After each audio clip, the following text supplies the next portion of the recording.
Hi guys. I want to talk to you today about the giant that is Google. And I think we all know how important it is for business. It's very important to be found on Google. But not only that, they also provide a lot of useful tools for business. One of which I've mentioned in my video blogs before, which is Google Alerts, which sends you a notification when somebody mentions a particular word or a phrase online, so you can monitor what people are saying about you or the competition or whatever you want. But there are other things as well. So if you don't have an account with Google, I suggest you get one now.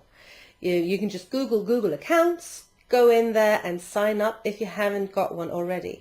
If you've used any of their services, it's very likely that you do have one already. And if you are using Google Apps, their email service with with a lot of other bells and whistles, if you're using Google Apps or Google Email on your domain for your business, then that's a valid Google account and you can use that as well. So what can you get with your Google account? You can get loads of things, some of which are, like I mentioned, Google Alerts. You can list your company in Google Places, and I suggest everybody does that, even if you're not a company where people go to your location, like a store or a restaurant or what have you. I still suggest that you are listed in Google Places, just because it's good for search engine optimization. That is, it's useful to be found online. Google likes those that play with Google. There's Google Analytics, which is a free web analytics tool, and you definitely should have that for your website.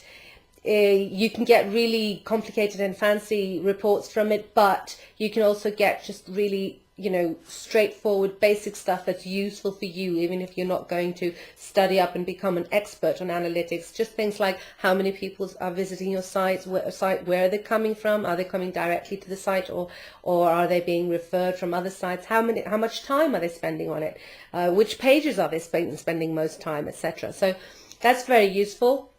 There are also Google Webmaster tools, which are obviously for webmasters and very advanced, but there are some basic little things there that you can do. Just the things such as registering your website with Google Webmaster tools to increase the likelihood of them indexing it, or they will index it, which should increase the likelihood of you coming up in Google search. You get an account at YouTube as well. If you have a Google account, it's a YouTube account as well. So whether you want to use it for publishing your own YouTube videos or just subscribing to useful stuff, I mean, if your competition is there, you should definitely subscribe to it. You could subscribe to my channel on YouTube to make sure that you get these little video blogs about marketing. And then, also find other businesses in your sort of business, maybe elsewhere in the world. What are they doing? Are they on YouTube? Can you learn something from them? Pick up some tips and tricks. There's Google AdWords. That's not free. But you have to pay for the ads you place on there. But your Google account, again, is something that gives you access to using Google AdWords.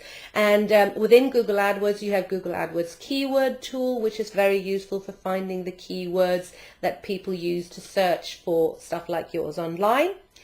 And I've mentioned in this video blog before, there's AdSense, which is sort of the other side of the coin with regards to AdWords. AdWords, you're advertising somewhere. If you have a website with quite a bit of traffic, then you might want to set up AdSense advertising from Google, and Google will pay you to publish their advertising on your site. I've mentioned Google Apps before. If you have Google Apps, are using Google Apps, that will be your Google account. And I suggest you hook all your business stuff up to that. But if you don't have Google Apps, I suggest you look into it. Whether you take it on fully, as in use the email, the Gmail environment for your email, or just start by using all the other stuff that comes with Google Apps. I definitely suggest you look into it. What you get there is you get Google Drive, which is an online storage for your files. You get Google Docs, which is basically your Office, Microsoft Office thingy, except it's from Google. It's a little bit more basic, but it's also a lot cheaper, and it works really, really well, and it is great for collaboration. If you're working with people, you know, loads of people can work in the same document, things like that. You get sort of, you get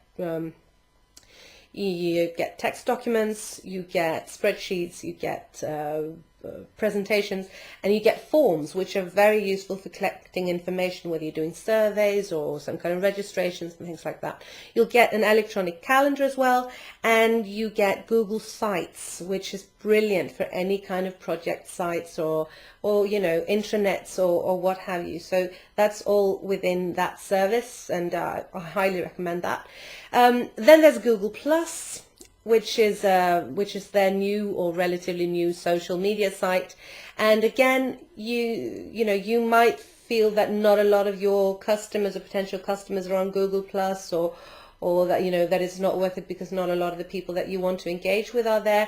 But it's probably worth being there, because, you know, the fact is that if you play nice with Google, Google will play nice with you. So even if you're not very, you know, not a lot of people are there, you know, set up a Google Plus page for your business. And if you're using a service like Hootsuite or something to cross post to various social networks, I'll tell you more about Hootsuite at a later date. Then you can just post on there when at the same time you're posting to Facebook or Twitter or what have you. But that means you will have activity on Google Plus. And you know, the more activity, the more people obviously you engage with there, the better. But this again is something that makes sure that you are on the radar, on Google's radar, and helps you get noticed by them and found by them. So and you know, all of this stuff with regards to SEO, or search engine optimization, which is the whole thing of, you know, playing nice with the search engines to make sure that that you come up preferably on top when somebody looks for a product or service such as yours. All of these things help, you know, all of these interactions with Google services help with that. Now, you can go to google.com/services, and there you will find a list of all the business services that they've got. I suggest you have a look at that. There's loads of useful stuff, and like I said, most of it is free. Check it out.